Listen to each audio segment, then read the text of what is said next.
Assalamualaikum warahmatullahi wabarakatuh. Waalaikumsalam. Apa kabar kawan-kawan semuanya dimanapun berada? Semoga sehat selalu, masih dalam lindungan Allah Subhanahu Wa Taala. Jumpa lagi bersama kami di sini di channel Ngobor, ya, ngobrol seputar horor. Ya. Masih bersama nih saya dan Mas Ayung sebagai narator kita. Ada cerita apa nih Mas Ayung untuk Ya. di sini? Ada cerita horor Bang. Ya. Oh iya. Baiklah, sebelum ke cerita, tadi pembukanya dari Mas Ogan. Semuanya Pak kawan-kawan dulu seperti biasa. Assalamualaikum warahmatullahi wabarakatuh. Waalaikumsalam warahmatullahi wabarakatuh. Bismillahirrahmanirrahim. Apa kabar kawan-kawan ngobor semua? Semoga semua dalam keadaan baik, sehat dan selalu bahagia tentunya kapanpun dan dimanapun saatnya. Kembali ada kami di Ngobor, ngobrolin yang horor-horor. Nah, terima kasih sekali untuk teman-teman yang masih selalu nontonin kami, masih mendukung kami dalam bentuk apapun. Kami sangat menghargainya. Semoga kedepannya kita lebih semangat juga ya Bang ya. Amin. Siap. Ya, ini kakinya naik ke atas. Saya bersila ini Bang, saking dinginnya. Emang lumayan. Iya, di luar juga udaranya cukup dingin Bang. Akhir-akhir ini ya. Debu banyak, angin banyak. Kayaknya. Memang momen pas sih menjelang Agustus. Biasanya gitu, seperti itu. Karena memang orang-orang terdahulu itu pas memilih hari kemerdekaan, Mas Ayu. Oh gitu Bang. Iya, yang anginnya gede. Jadi bendera bisa berkibar. Oh gitu. Coba kalau hari kemerdekaan itu jatuhnya bulan Desember, Januari, Oh gitu. kelebes Mas Ayung. Oh iya benar. Iya, benderanya nggak bisa berkibar. Betul juga, nggak terpikirkan itu ya Bang. Iya. Baiklah. Mungkin kayak gitu. Baiklah, ini aku mau cerita apa saya nih? Mas Ayung langsung aja lah, lebih cerita ya. ini lebih. Baik. Ya, ini ada sebuah cerita dari kawan, sebut saja dari Mas Anton. Ini menceritakan tentang sesuatu yang belum lama terjadi dalam keluarga. Artinya kalau keluarga ya lingkupnya dia, istri, sama beberapa keluarga yang lain, termasuk anak-anak ya. Ini Mas katanya, Mas Anton ngomong, namanya kehidupan, ya orang kan berproses gitu ya. Kalau menurut saya, tapi dari kita dilahirkan, terus belajar banyak hal lah, dimomong sama orang tua, dikasih asupan gizi, sampai pengetahuan dari gimana caranya ngomong, berjalan, terus sampai ke atas sekolah, ya kan, pendidikan dan lain-lain, dan kemudian ditemukan pasangan hidup, menikah. Kalau dulu saya itu lagi pemuda, manusia tetap banyak masalah ya. Kalau nggak ada masalah berarti bukan orang hidup. Saya sempat nyampe stres banget ngadepin perkara di keluarga. Ya, kita hidupnya di dunia banyak kan tentang dunia. Saya bukan orang punya, tentang ekonomi. Sini lagi mau ditutup, di sini ngebuka lagi. Kalau untuk urusan saya sendiri mending. Kadang-kadang anak laki, apalagi paling tua, saya harus nanggung jawab juguli bapak gitu ya. Karena bapak udah nggak ada, harus bisa cover semuanya. Itu kadang-kadang sempat stres banget sampai pening banget kepala, dan untungnya masih ada sisa-sisa iman di dalam dada. Kalau enggak kendat saya Mas kayak gitu. Nah, Itu mentok pol banget iya, ceritanya. untungnya masih punya iman. Dan saat itu buru-buru saya terpikir untuk nanti punya pasangan. Walaupun kata orang saya ganteng, saya ya punya kayak kesempatan yang lain lah. Setiap malam kan mesti berpasangan, tapi saya nggak ada sempat berpikir sedikit pun. Kalau ngelihat perempuan, lihat cewek, siapa yang nggak seneng. Tapi untuk merasa jatuh hati pun saya langsung tutup rapat-rapat diri saya. Jangan sampai saya jatuh hati. Dan misalnya ada orang yang jatuh hati, saya tutup benar-benar, saya menghindar begitu ya. Karena memang saya merasa itu saya nggak layak, karena saking banyaknya masalah dalam keluarga yang harus saya selesaikan. Dan aku iya, ada ketemunya seperti itu. Jadi aku nggak pengen menyeret orang lain untuk terjun dalam masalah keluarga saya. Itu secara hitung-hitungan saya dan apa yang saya jalani. Tapi saya banyak ketemu orang, dari satu orang ke orang yang lain. Ada juga yang ngasih masukan yang baik, ada juga yang sebaliknya. Tapi kita punya akal, punya hati, bisa memilah itu mana masukan yang baik atau enggak. Semata-mata jangan telan semuanya kan ya. Dan dari situlah saya banyak dari pandangan dari mereka yang baik-baik. Iya, masalah itu harus dihadapi. Gusti Allah ngasih masalah sesuai porsi kita kan. Alhamdulillah satu demi satu mulai ada titik terangnya. Tapi kayak gitu kunciannya, Mas. Ini berbagi ya Bang ya, dari peristiwa Mas Anton, apa yang dialami Mas Anton. Kalau kita punya masalah itu saking banyaknya katanya, kalau diwadahi seruangan ini catatannya itu nggak muat. Tapi itu ternyata setelah saya kaji, saya banyak ngomong sama orang-orang, itu ada titik mana dulu yang harus diselesaikan kayak gitu. Kalau kita ngambil selesai yang tengah, itu bukan gemboknya, nggak ketemu. Apalagi nyelesain yang paling berat gitu ya, yang paling kecil, yang paling kita bisa mampu kayak gitu loh. Nanti selebihnya kalau misalnya pol mentok kita usahain nggak bisa, itu kalau kita di muslim ada yang namanya hasbunallah wa ni'mal wakil. Aku serahkan ini segarane Gusti gitu loh. Dia yang aku serahkan, aku udah berusaha, selebihnya tak serahkan ke Gusti Allah Ta'ala. Alhamdulillah, mungkin dari perbuatan baik yang kita nggak pernah hitung-hitung, dari perjalanan proses tersebut, Gusti Allah itu nolongin saya, ngangkat saya dengan caranya Dia yang saya nggak pernah tahu. Kadang-kadang kan manusia begini, saya berbuat baik sama Bang Ogan, iya dong, saya berharap Bang Ogan juga ada ngertinya, sering begitu, iya kan, hitung-hitungan manusia kan seperti itu. Tapi nyatanya kan nggak seperti itu. Kita berbuat baik udah lepas gitu, hati kita nyaman. Ketika kita membutuhkan, itu nggak harus jenengan kan, tapi orang lain mungkin yang nolongin kan, seperti itu. Itu demikian juga Mas Anton. Dan akhirnya setelah saya banyak dapat pemahaman, saya mengaji, terutama dalam diri kita sendiri. Kalau kita ngaji yang ke pengajian kayak ini, adanya saya tambahin ilmu fikih dan lain-lain, semuanya itu ilmu hafalan. Kalau nggak diterapin, buat apa? Kosong kayak baju. Saya harus melihat diri saya sendiri, yang buruk mana, saya tahu keburukan saya perbaiki, yang udah bagus saya tingkatkan atau paling tidak saya pertahankan. Seperti itu. Iya Mas, benar omongan jenengan, saya aminkan kan. Akhirnya dari rentang waktu itu selama berapa tahun, masalah saya mulai berakhir, mulai pelan-pelan, mulai tali ini ucul, dan saya ditemukan cinta. Begitu saja ditemukan cinta, luar biasa. Akhirnya saya menikah, Mas. Saya menikah, dan ini ya, saya pikir, ya saya nggak mikir sih, nggak banyak pikir orangnya. Kalau memang harus dipikirin baru saya pikirin. Dari semua rentangan permasalahan, dari saya kecil sampai masalah yang tadi nyelimet, akhirnya saya mau kendat. Ternyata kehidupan dohir sebenarnya itu saya rasakan yang baru mumet itu setelah menikah. Yang lain itu cuma dasar katanya, cuma itu baru awalan doang. Bagaimana tidak? Wah, jenengan mesti paham. Ya aku mau denger aja dari Mas Anton, gimana Mas? Iya, bagaimana tidak? Saya aja ya sendiri buat ndamain perasaan sendiri kalau lagi galau, lagi gabut bahasanya orang sekarang, lagi ada masalah, biar jangan emosi, biar jangan marah, biar jangan benci, ada tak redamnya susah, apalagi udah ada pasangan. Ya kan, kalau hati kan orang beda-beda, pemikiran beda-beda. Kalau tujuannya itu bisa disamakan, mending. Kadang-kadang sing lanang ngalor, sing wadon ngidul, ya ngene, nggak ketemu. Ada lagi yang ikut gendong, mending nyusahin berat nggak apa-apa. Yang ada kan satu arah gitu. Iya, satu arah. Ada yang nyerimpungi, ngene ya ada seperti itu. Saya benar Mas, kehidupan dohir yang paling berat kalau udah di ranah keluarga. Benar-benar. Iya kayak gitu. Jadi saya banyak masalah yang saya selesaikan. Alhamdulillah. Ridhone Gusti Allah banyak yang selesai.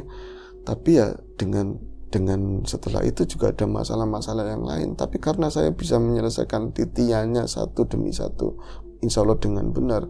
Ketika saya datang masalah yang lain, bukannya golok kacau dan lain-lain, tapi menghadapi itu lebih tenang. Saya, istri enggak katanya. Istri enggak. Wow, dia kan basicnya orang jauh ya, bukan dari rahim ibu saya. Beda pemikiran, apalagi dia masih muda, apalagi perempuan, lebih ke perasaan, terus ya materi, ya seperti itu. Kan dari dulunya kan nggak pernah mengalami masalah seberat Mas Anton. Iya, akhirnya awal banget saya buat ngandani, saya paksakan walaupun sesuatu yang benar buat saya dan hak saya sebagai laki-laki kepala keluarga, ini hak saya buat si istri manut. Tapi kalau dia belum sanggup, saya paksakan. Nggak bijaksana. Yang baik, yang benar jadi timbulnya salah karena dia belum bisa menerima itu. Akhirnya aku ngimbanginya gini. Apalagi masalah dunia, masalah kerjaan, masalah ini cuan. Kalau saya bisa makan, bisa ngerokok, bisa ngudut ngopi sambil ngeliatin burung. Walaupun burung emprit di kandang ada usaha, alhamdulillah banget. Ngeliat istri udah makan, ditemenin. Ya tapi kalau istri kan ya saya semua segitu gitu. Saya semua kan wah pikirannya ada pengen ini, pengen itu. Kamu nggak tahu dulu saya semacam apa gitu. Pak pengennya ya gas ada, ini ada, itu ada. Wayahnya sampean libur, misalnya hari Minggu yo jalan-jalan, walking, ya kan? Apa namanya healing Healing ya? lah sekarang. Iya, nggak ngerti nih kayak gitu. Akhirnya banyak membanding-bandingkan. Saya akhirnya, oh iya saya ketemu. Bukan saya nyalahin istri saya, dia memang segitu, baru bisanya segitu. Harus ada apa namanya? Pengalaman, harus ada hikmah dari peristiwa itu, nanti dia bisa masuk ilmunya. Tapi ya saya kalahkan diri saya sendiri biar nggak marah sama istri, katanya seperti itu. Akhirnya yakin bener-bener setelah berkeluarga Mas kayak gitu banget. Satu ketika paling parahnya saya dibanding-bandingkan gitu ya, keluarga saya terutama istri ikut saya gitu kan. Jadi si bisa begini, Yayu saya bisa begini, mamasnya mamasnya Mas Anton, Sugi bisa ini bisa itu, anaknya aja di TPK terbaik, TPA terbaik, jadi seragamnya begitu dipegangin motor metik sendiri yang gede, saiki kan PCE kan macam-macam gitu. Nganggo nepit kayak gitu kan, pakainya sepeda. Kalau sepeda yang ada motornya mending ngontel pasti. Sepeda yang mini aja bunyi krek. Aduh, asli Mas kayak gitu Mas. Enggak, itu ngarang, sepeda biasa katanya, sepeda yang enggak parah-parah banget gitu. Itu banyak kesulitan Mas ketimbang kalau itu sedikit-sedikit piknik pengen. Tekannya anaknya kita enggak ada pikniknya kayak gitu kan. Macam-macam lah. Satu ketika dia ada telepon dan itu sangat membahagiakan sekali buat istri saya. Sebut saja istri saya, sampai ngerti namanya, tapi ini buat dibawain di ngopor jangan nama asli Mas, repot. Dia suka nonton katanya. Iya, namanya siapa? Jaluknya sopo? Sing apik katanya, namanya yang bagus, namanya siapa? Sri umum Mas. Ya kan perempuan. Dewi ya umum maning. Apa? Wati ya umum. Siapa ya yang bagus? Endang apalagi mesti istrinya Mas Bambang kan kalau Endang. Angel akhirnya Tuti tukang tipu. Enggak. Kalau Susi suara si aduh jangan. Ini bercandaan teman-teman, jangan terlalu streng. Akhirnya ya wis tak arani anu wae Mas, tak arani sapa ya? Oh, senja wis peteng katanya gitu. Apa ya karep pula Mas? Iya nama perempuan yang penting. Akhirnya dinamain Fatimah. Ya wis Fatimah soro papa wis katanya enggak apa-apa. Yang istri saya namanya Fatimah. Dia tuh telepon seneng girang. Mas, toko besok sampean dapat rezeki enggak dapat rezeki harus ada. Soalnya maksa temen kata Mas Anton. Mau apa? Bibine aku arep teka. Bibi saya mau datang. Bibimu yang mana? Yang namanya Bu Atun. Oh Bu Atun yang orangnya sugih, wongnya sugih men, mobil lebih akeh. Engko pan meneng nganggo Aprat. Alphard no. Ya mbuh pokoke mobil sing apik men. Toyota Aprat ya. Toyota Aprat kan mungkin terbaru ya. Aslinya yang bener Aprat kan? Iya. Oh iya. Toyota kampret. Ya itulah ya. Iya karena saya gak punya agak marah Toyota kampret gitu kan. Gitu. Wah mobilnya apik men. Engko par nganggo mobil gue nanti mau datang sini. Aduh, beneran apa enggak? Sok juga Mas Anton. Kalau datang ke situ biasanya ya belum pernah sih, tapi konon beberapa kali mau datang gak pernah jadi. Musim sugih dulu sugih banget dia itu di Jakarta, kontrakannya banyak banget, usahanya hebat-hebat. Mana apa mene?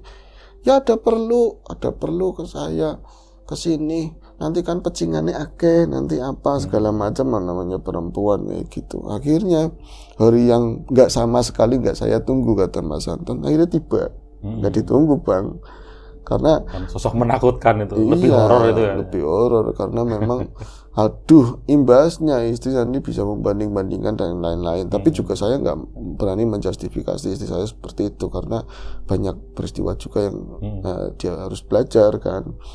Dan ketika masalah yang udah mentok-mentok, aku juga kan yang maju dan istri tahu, oh ternyata begitu. Tapi kalau nggak berubah ya eman-eman waktu walasri Mas katanya, enak banget kan, kita merugi. Ya wis Mas, apa jaremu bilang gitu. Akhirnya datanglah waktu yang nggak ditunggu tersebut, datang terus itu sore, nilainya pas banyak orang tetangga-tetangga lagi pada yang ngumpul-ngumpul lagi pada ngomong bocah sore-sore jam 4 habis asaran kan udah pada cantik-cantik, ibu-ibunya paling yang belum mandi kan, itu lagi pada ngumpul-ngumpul lentop dari jauh kayak gitu. Emang rumahnya kan dekat jalanan, cuman kan istri bolak-balik masuk metu. Ya, menunggu banget. Apa sih Bu? Itu apa sih? Apa nanya-nanyain? Oh lagi nunggu ya, kamu diledekin, buh marah-marah kayak gitu. Oh mentang-mentang sedulur Sugi nunggu nih sampai begitu. Kalau sedulur saya yang biasa aja nungguin mobil aprat. Iya, nungguin apa? Kalau yang sedulurnya Mas Anton yang orang biasa aja, apalagi datangnya pakai sepeda mini, lah apa sih wong kan seperti itu. Tapi ini bolak-balik gitu kan. Enggak, orang saya alasan macam-macam lah. Akhirnya datang juga terus kata Mas Anton, kayak apa sih ngarannya mobil aprat gitu. Iya Mas, apik ternyata mobil itu bagus. Saya banyak kan ngelihatnya kalau ke kota, tapi itu kan lagi bonceng, lagi bawa motor nggak terlalu. Pas di kebun rumah saya kan deket-deket, ya banyak kan kebun, mobil jelek aja bagus, ya kan, apalagi aprat katanya, apa tuh melong-melong banget kayak mobil harganya pira ya, ini mobil harganya berapa, saya pikir begitu. Mas lah kamu ini mobil mati tapi jalan dewek, mati maksudnya nggak ada mesin suaranya, saking halusnya tapi jalan dewek. Ya adalah Mas mesinnya, enggak Mas, saking halusnya gitu, jeglak, saya aduh ketempuan, takutnya itu kenapa ke rumah, kayak nggak enak. Tapi nyupirnya apal ternyata, supirnya din apa teman bunyinya begitu, apa kikiu gitu. Terus buka pintu sampingnya pintu diselirik, ana wong ayu, ada orang cantik keluar. Kalau umurannya ya mungkin orang tua saya tapi muda lagi, tapi wong sugi ya tetap ayu jelei gitu. Mungkin perawatan atau apa, mintang-minting nganggone mengkik katanya di sininya begitu. Mas, itu sebenarnya perutnya juga gede, cuma gini gitu biar kelihatan seksi.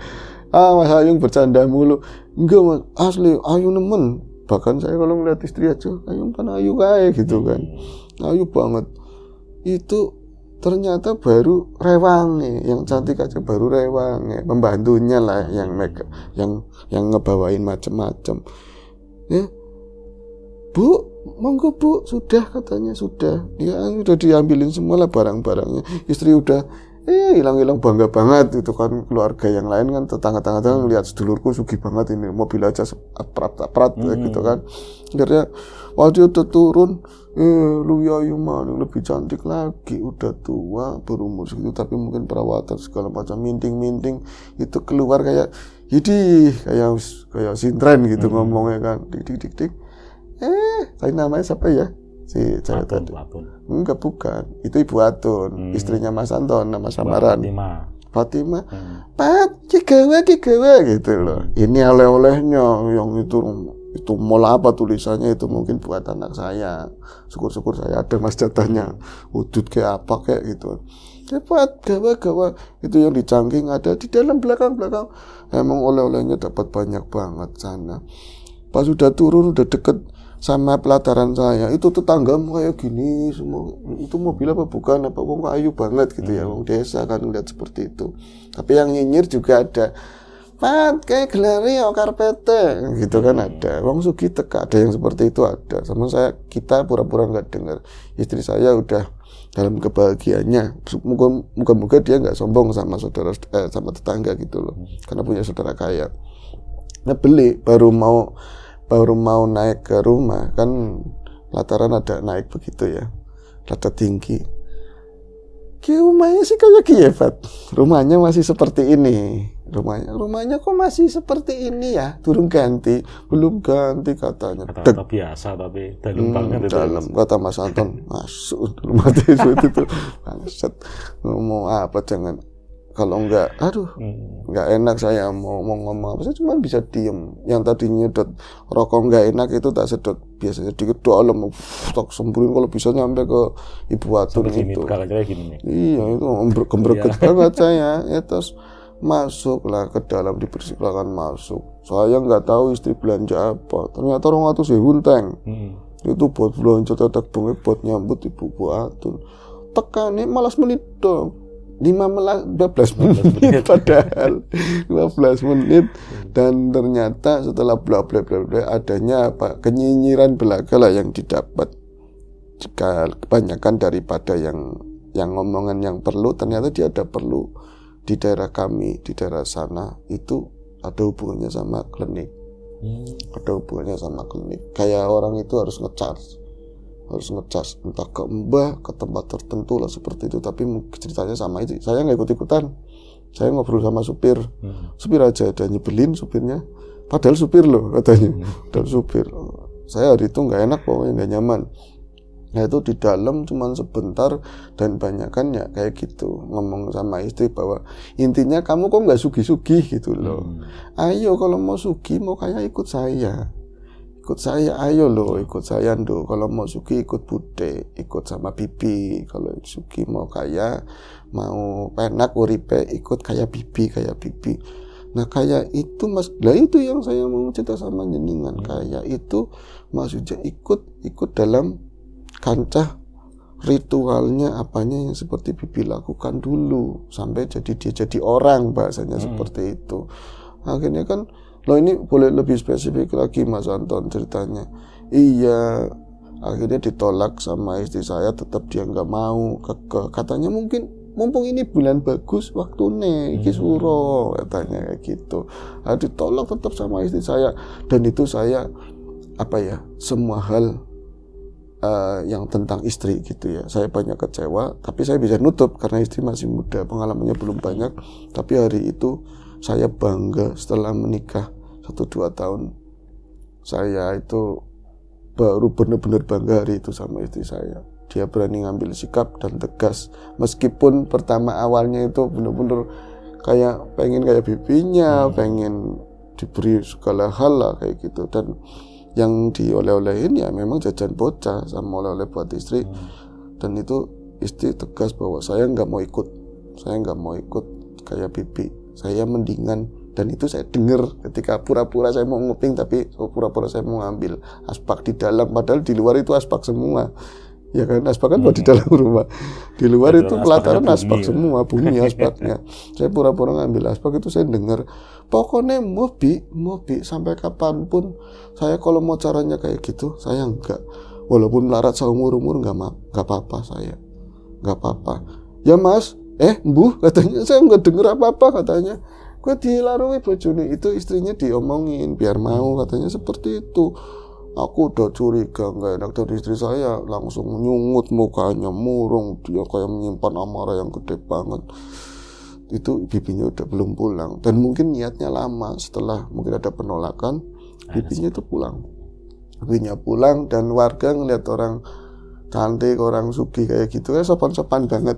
Mungkin bakal diwuri apa gitu kan. Bu, enggak iya itu. Betul banget. Saya akhirnya lihat istri saya itu setelah kepergiannya si bibinya itu, dia kok aneh gitu loh. Anak memang dileleh tidurnya itu jam 3, mau maghrib itu baru bangun. Dia itu gak ngomong perasaannya dia ketemu bibinya atau buka oleh-olehnya atau apa, tapi dia kok masuk ke kamar, langsung masuk kamar. Saya nggak lama itu langsung ngikutin, nengok ke arah kamar, tapi istri saya kok diem dan aneh perilakunya kayak gitu kan. Saya nggak curiga banyak-banyak, yang pasti aku walaupun belum lama punya istri ya, tapi saya paham sifatnya. Nanti kalau dia udah pengen ngomong sendiri, saya keluar lagi, saya ngerokok. Nggak tahu udah mau maghrib, istri cerita, orangnya udah pergi dari tadi, beli saya nembe lunga katanya. Maksudnya apa? Matanya orangnya udah pergi dari tadi banget, ini perewangannya itu baru pulang. Oh, yang iya, artinya apa?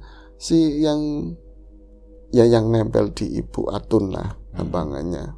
itu makhluk. Perewangannya makhluk kasat mata yang dia membantu secara ekonomi lah, rombongannya itu pokoknya. Itu ternyata kan ngikut bertamu ke rumah tersebut. Dan si Ibu Atun itu pulang bersama, ya satu mobil pulang itu. Ini enggak sih, Masih di rumahnya. itu masih di rumahnya Bu Fatimah sama Mas Anton. Dan dia itu enggak tahu, istri saya itu kadang-kadang memang bisa melihat hal yang gaib, tapi dia takut dan enggak nyaman. Kalau hari itu kayak dia itu benar-benar komunikasi dan nyata banget, tapi dalam wujud katanya wanita cantik gitu loh, wanita cantik, dan merayu bahwa si Fatimah, ayo ndu karep sugih apa ora, Biar ikut sama. iya ayo ikut, kamu kan capek urip susah, apa-apa kurang, suamimu menggurur wong kayak gue tok gitu, cuman orang seperti itu, ikut aku ayo, mumpung ini waktunya, nggak ada kesempatan lain, ayo loh, jangan dipikir-pikir, ikut sama saya, jadi anak saya, katanya seperti itu. Nanti tak gelar kabeh dunia nggo awakmu, katanya seperti itu. Dunia ini buat kamu. Oh, tetap saya nggak mau. Itu karena udah selesai dan penolakan seperti itu, akhirnya sosok itu pergi. Dan yang tanpa disadari, sosok itu katanya nyari suaminya, nyari Mas Anton. Jadi dia nggak bisa ngerayu istrinya, mau ngerayu suaminya. Tapi lama saya itu nggak tahu soalnya kenapa. Katanya istri saya, dia nyariin saya nggak ketemu. Saya udah di luar, ibu yang nutupin saya apa nggak tahu. Ini misteri gitu ya. Si makhluk itu katanya wirawiri, masuk keluar setelah nggak bisa ngerayu saya, itu nyariin Mas Anton, maksudnya buat ngerayu, tapi nggak ketemu. Istri saya bingung.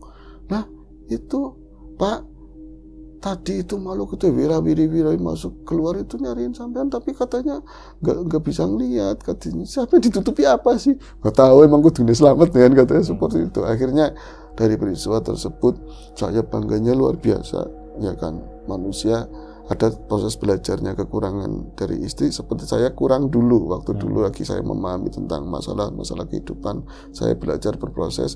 Istri saya juga harus saya kasih waktu untuk banyak belajar. Begitu nyatanya di masa-masa penting seperti itu, dia bisa ngambil keputusan untuk menolak hal-hal yang negatif seperti itu. Saya bangga sekali, dan dari itu saya lebih mengamini ini semua. Dan benar Mas, kehidupan dohir itu setelah menikah yang paling kencang, karena bukan tentang diri saya sendiri tapi pasangan. Nanti kalau ada anak, perasaannya bocah, pikirannya bocah, mertua, tangga, motor-motornya seperti itu. Tapi insya Allah lah wis.